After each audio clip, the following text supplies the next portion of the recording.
Bagaimana bisa mengungkap mafia migas dalam kasus korupsi Pertamina 193 triliun lebih ini yang berdampak salah satunya adalah dengan dugaan oplosan antara Pertalite menjadi Pertamax. Kami bahas bersama Mulyadi, anggota Komisi 12 DPR RI dari fraksi Partai Demokrat. Malam Pak Mulyadi, dan juga bergabung bersama kami dengan pengamat ekonomi energi UGM, Fahmi Radi. Malam Pak Fahmi. Malam Audrey, Ya. malam Pak Mul. Saya mau ke Pak Mulyadi dulu.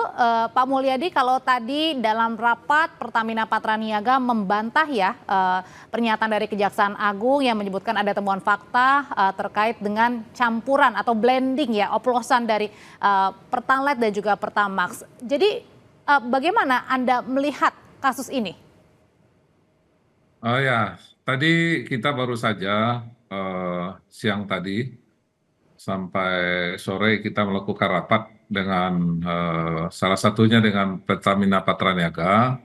Tentu sekaligus kita mendalami isu-isu yang terkait dengan persoalan hukum yang ramai pada saat ini. Kami menanyakan secara langsung kepada PT Pertamina Patraniaga, yaitu terkait dengan masalah RON 90 dan 92 ini. Kan ini yang menjadi masalah sekarang. Seakan-akan RON 90 itu direkayasa, kemudian mereka dijual menjadi RON 92, yaitu Pertamax. RON 90 adalah Pertalite.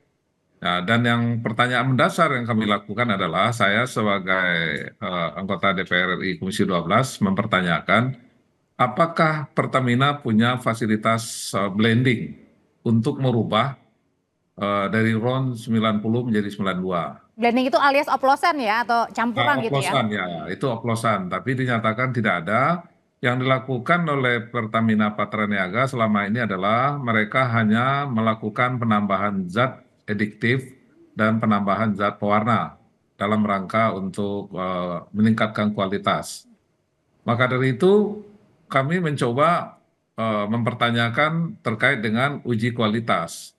Nah, di sana disampaikan bahwa uji kualitas itu adalah menjadi tanggung jawab dari Lemigas. Jadi pada saat rapat tadi dinyatakan bahwa Pertamina menyatakan mereka tidak punya fasilitas apapun untuk merubah dari RON 90 dan 92. Tentu ini persoalan yang sangat teknis, kami anggota DPR juga tidak tahu persis apakah itu bisa dilakukan atau tidak. Namun sebagai anggota DPR yang melakukan fungsi pengawasan, tentu hal ini yang paling pertama kami yakinkan bahwa Pertamina tidak melakukan pengoplosan. Karena berita ini sudah sangat ramai ya, sangat viral. Tapi apakah Pak Mulyadi para anggota DPR juga kemudian tidak bertindak apa-apa dengan tadi pernyataan dari pihak Pertamina Patraniaga? Kita justru tentu mendalami persoalan yang ada. Tentu kita mencoba dulu mendalami apa persoalan-persoalannya. Pertama, kita menanyakan mekanisme pembelian. Kalau ini RON 90 itu ternyata ada dua. Satu dibeli dari produk, langsung dari kilang ya dalam negeri. Yang satu lagi dibeli dari luar negeri. Bagaimana mekanisme pembeliannya dan bagaimana mekanisme fungsi pengawasannya? Nah, ini juga kita tanya juga kepada perusahaan distributor minyak yang lain seperti Shell, Vivo, AKR dan lain sebagainya.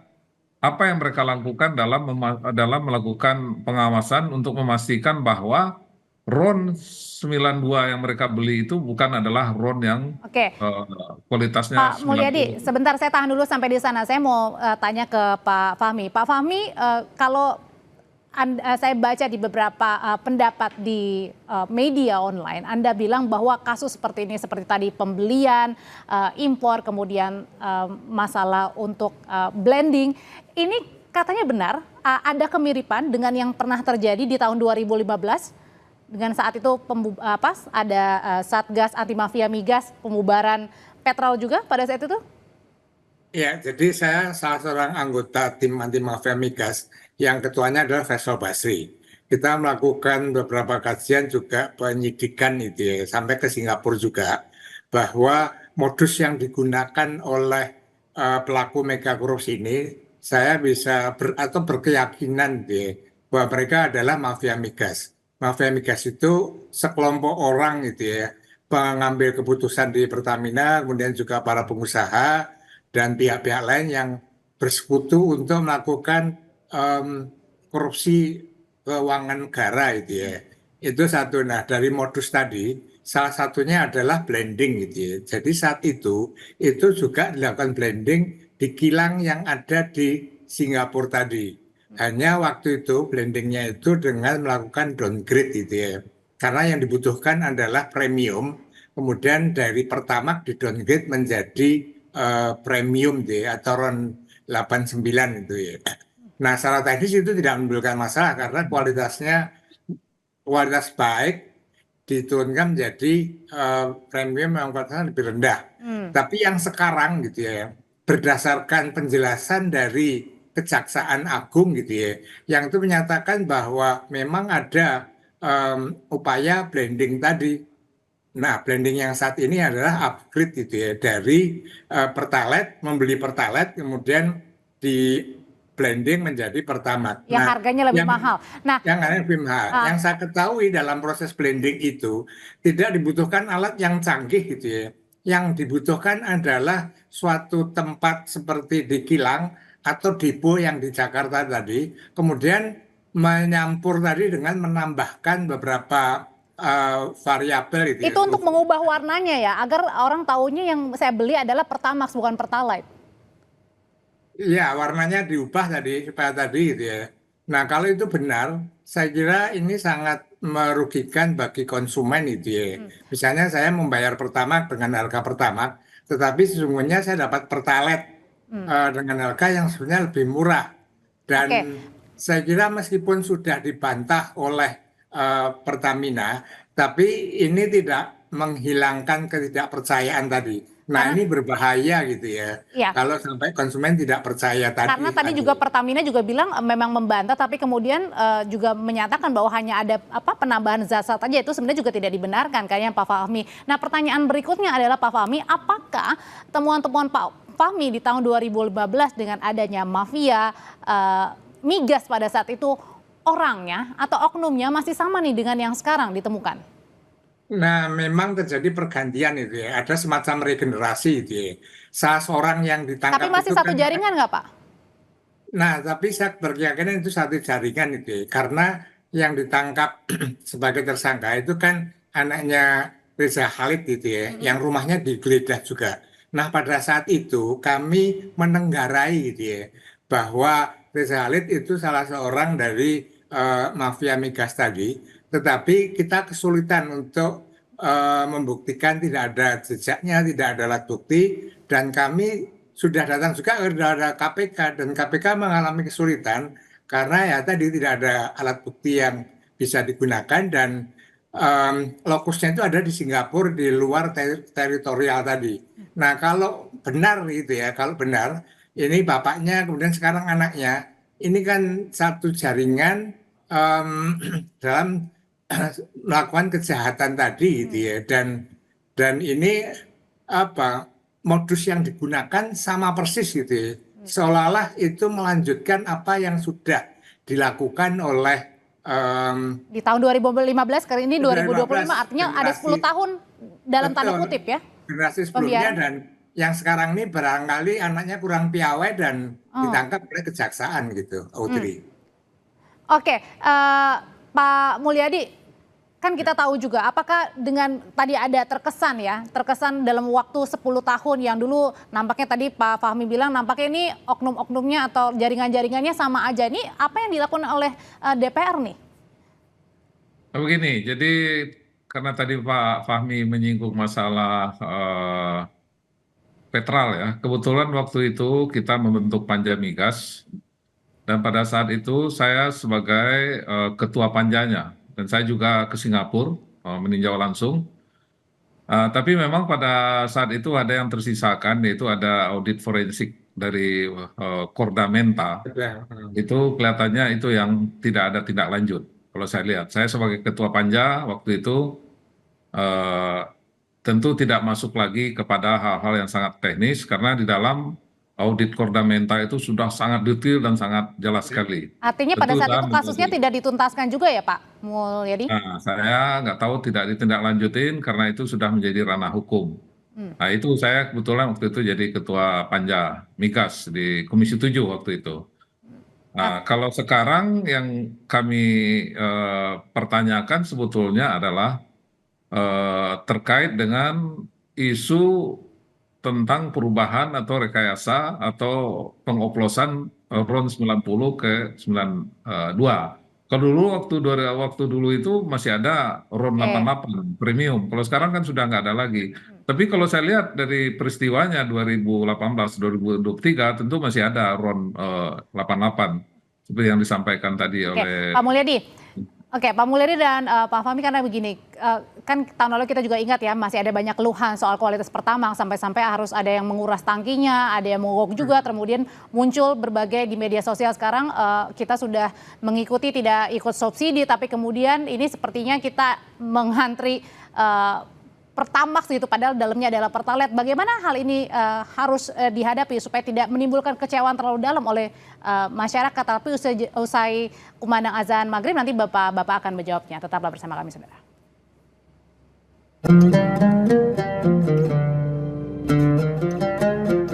Allahu Akbar, Allahu Akbar, Allahu Akbar,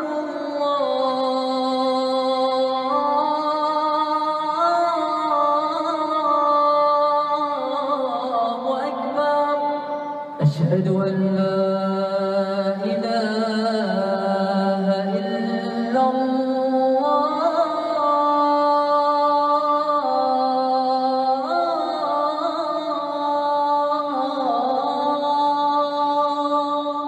أشهد أن لا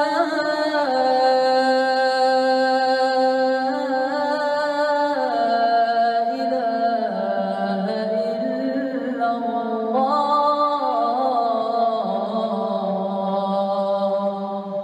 أشهد أن محمدا رسول الله.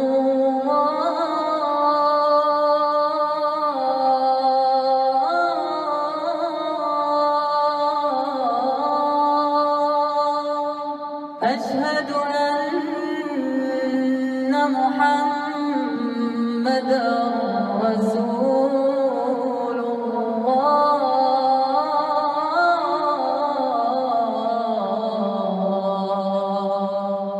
حي على الصلاة.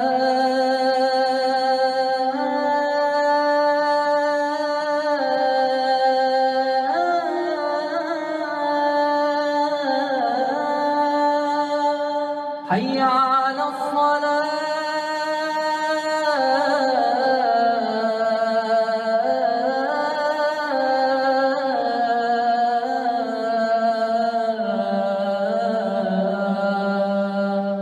حي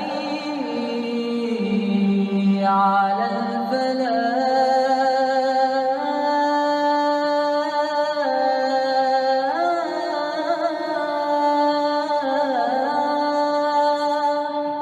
حي على الفلاح.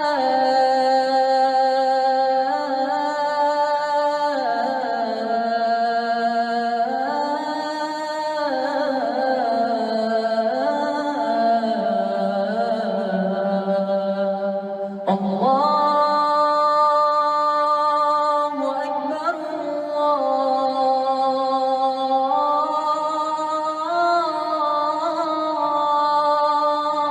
الله أكبر. لا إله إلا الله.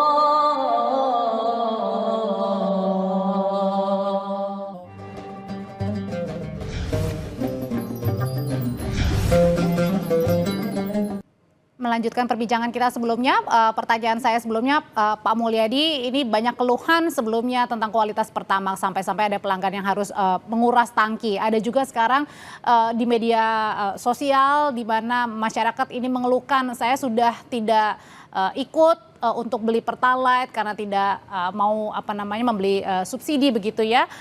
Tapi kemudian saya yang dibohongin, ini gimana menyikapi kekecewaan dari masyarakat ini, Pak Mulyadi? Nah, itulah yang kita tekankan tadi di rapat dengan Pertamina, ini karena masalah pengoplosan ini sudah begitu viral ya, Masif. sudah mempengaruhi juga opini Ya. masyarakat, dan juga tentunya akan berdampak kepercayaan masyarakat kepada Yes. Pertamina. Itu yang paling mendasar sebetulnya. Kalau persoalan hukum adalah dari sisi lain ya. Ya. Tentu hukum punya bukti-bukti dan pembuktian sendiri. Tapi yang perlu DPR gerak cepat itu adalah bagaimana persoalan yang viral di masyarakat ini Ya. jangan sampai mengganggu distribusi dan pelayanan Pertamina kepada masyarakat. Dan kami minta Pertamina untuk segera meyakinkan bahwa Pertalite atau Pertamax Pertamax. yang RON 92 itu bukan Pertalite. Oplosan. Ini kan orang mengira, wah saya kok beli Pertamax ini Iya. ternyata RON-nya 90, berarti saya ditipu ini. Iya, selama ini Ya. karena kan tadi Kejaksaan Agung bilang ini sampai 2023 temuannya, jangan-jangan banyak yang menyatakan jangan sampai sekarang nih. Saya aja nggak tahu, tadi aja kan hanya dengan mengubah zat dong ya Pak Fahmi ya. Tidak terlalu susah Ya. nih untuk Makanya ini harus kita putus. Ini kan tadi saya lihat beritanya itu kan peristiwa 2018-2023. Kita pastikan 2024 atau 2025 lah sekarang, itu hal itu tidak terjadi. oke. Kalau persoalan-persoalan sebelumnya biarkan itu menjadi ranahnya Ya. aparat hukum. Kita Tapi yang paling penting bagaimana 2025 ini masyarakat tidak mengira seperti yang berita-berita yang Oke. ada saat ini. Gimana caranya tuh Pak Fahmi kalau gitu meyakinkan Ya, masyarakat jangan-jangan sampai yang sekarang pertama nih kita saya setuju dengan Pak Mul gitu ya, bahwa muncul ketidakpercayaan konsumen terhadap Pertamax yang ada di situ. Nah, menurut saya ini berbahaya gitu ya. Kalau kemudian itu meluas ketidakpercayaan tadi, orang akan saya membayar Pertamax tapi dapat Pertalite, mendingan saya beli Pertalite saja. Nah, ini akan terjadi apa? Migrasi gitu ya. Dari Pertamax ke Pertalite akan timbul masalah baru, beban dari subsidi tadi. Nah, ini yang berbahaya itu ya. Nah, bagaimana caranya? Saya kira Pertamina tidak cukup hanya membuat bantahan atau statement, maka dia harus melakukan uji gitu ya. Ada suatu pengujian dengan mungkin mengajak juga pihak yang ahli di bidangnya untuk mengambil sampling di beberapa SPBU, kemudian diuji bahwa itu benar-benar Pertamax sesuai dengan spesifikasinya tadi. Tapi kalau kemudian terbukti bahwa itu Pertamax dengan kualitas Pertalite, maka Pertamina harus menarik seluruh Pertamax yang ada di SPBU mengganti dengan yang asli tadi. Saya kira itu salah satu cara untuk kembali meyakinkan dan memberikan masyarakat memberikan kepercayaan bahwa dia tidak ditipu membeli Pertamax tadi. Tapi karena kalau hanya statement bantahan itu saya kira nggak cukup itu. statement bantahan tidak akan cukup ya, karena bisa jadi bukan hanya migrasinya pada akhirnya adalah saya beli Pertalite, tapi bisa saja saya tidak mau ke Pertamina lagi, lebih baik saya ke SPBU yang lain. Itu kan juga Nah, bisa juga itu akan menurunkan terjadi. pendapatan juga kan di Pertamina. Iya. Gimana tuh Pak Fahmi? Maka iya itu pasti akan terjadi gitu ya. Akan menimbulkan masalah-masalah baru. Maka saya tadi setuju dengan Pak Mul, sekarang ini fokusnya bagaimana meyakinkan masyarakat bahwa Pertamaxnya tadi memang sesuai dengan kualifikasi tadi. Gimana caranya? Maka perlu diadakan suatu uji gitu ya. Uji dari sampling-sampling tadi. Oke. Nah, kemudian secara terbuka disampaikan bahwa ini memang asli. Tapi kalau memang benar bahwa itu hasil blending, maka Pertamina harus berani menarik seluruh Pertamax dari SPBU tadi mengganti dengan Pertamax yang sesuai dengan kualifikasinya. Tanpa itu saya kira akan sulit meyakinkan masyarakat. Dan masyarakat tapi juga bisa menuntut ya Pak dalam kasus ini ya? Nah, bisa juga karena merasa dibohongi dia bayar Pertamax tapi dapatnya Pertamax KW itu kan atau itu kan berat itu. Oke. Terakhir singkat aja Pak Mulyadi, Komisi 12 ini rencananya setelah memanggil hari ini Pertamina Patraniaga, apalagi yang dilakukan nih untuk menaikkan kembali trust publik? Ya, tadi kita betul-betul ingin meyakini bahwa Pertamax yang dijual saat ini betul-betul sesuai dengan spek atau sesuai dengan nilai RON yang disampaikan bahwa Pertamax itu RON-nya 92, bahkan ada 95, ada 98. Maka dari itu, kalau tadi disampaikan oleh Pak Fahmi bahwa bantahan itu tidak cukup, tentu harus dilakukan tindakan-tindakan lain untuk meyakinkan masyarakat, misalnya Lemigas secara berkala, mungkin dulu hanya berapa kali dalam 1 bulan atau dalam 1 tahun, sekarang agak diperbanyak dilakukan pengujian-pengujian on the spot misalnya dan lain sebagainya. Dan ternyata itu sesuai dengan spek yang dijual oleh Pertamina, itu kan akan menambah Baik. keyakinan masyarakat. Ini yang harus dilakukan segera dalam rangka mencegah terjadinya ketidakpercayaan masyarakat terhadap Betul. produk yang dijual oleh Pertamina. Itu Karena yang kami Dan saya kira tekankan. DPR harus mendorong itu, Pak Mul. Oh ya, kita Ini menjadi mendorong itu. prioritas utama Oke. itu ya. Kalau Tap- masalah Ah. korupsinya itu biarkan kejaksaan saja. Ya, peran kita terpisah karena kalau persoalan hukum kan sudah ada ini Ya, sendiri, itu menjadi kewenangan Kejaksaan Agung. baik. Bagi kami adalah bagaimana produk yang dijual oleh Pertamina sekarang karena situasinya ada timbul isu atau kepercayaan masyarakat yang menurun, maka kita mendorong fungsi pengawasan yang lebih ya. ketat dan melakukan uji coba yang lebih banyak sehingga kepercayaan masyarakat akan kembali bahwa mereka yakin bahwa produk Pertamina yang mereka beli Baik. itu sesuai dengan yang mereka ketahui dan mereka harapkan. Dan kami juga DPR tentu ingin meyakinkan itu semua dan ingin memastikan Oke. itu semua. Ya, bukan hanya menaikkan trust, tetapi juga bagaimana pengusutan kasusnya agar tuntas ya, karena modus-modus seperti ini ternyata pernah terjadi di 10 tahun lalu, 2015. Terima kasih Pak Mulyadi, Pak Fahmi, selamat malam.